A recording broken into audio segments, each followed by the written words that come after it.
السلام عليكم ورحمة الله وبركاته الإخوان. معنا هاد النعجة يعني باقا صغيرة يا إما ثنية، يلا يقدر تكون هرسات الرباعي يعني أول ولادة لها مع هاد الخروف.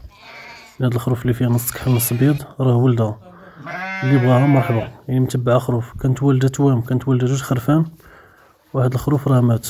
يعني خروف مات بسبب الإسهال، كان فيه إسهال حاد ومات. يعني بقى عندها خروف واحد، يعني راه فحل تبارك الله ما شاء الله، يعني فحل ديال المستقبل. الله يبارك لك كاع، اللهم بارك. زين تبارك الله ورطب.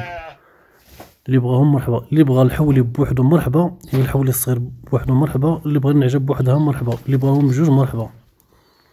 هادشي اللي كاين الاخوان، يعني صراحة حاجة مليحة اللهم بارك. اللي بغاهم يتواصلوا معايا في النمرة 06 65 60 34 87، اولا على الواتساب اللي في الصورة.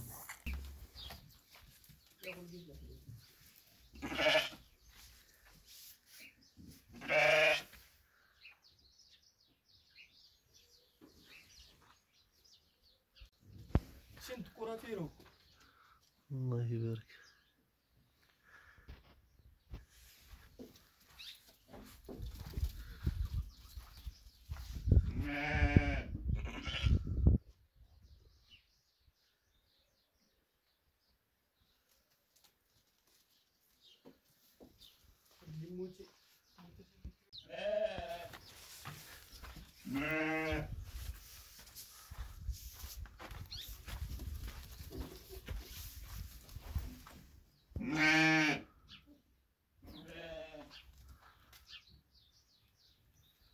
مرات نتكلم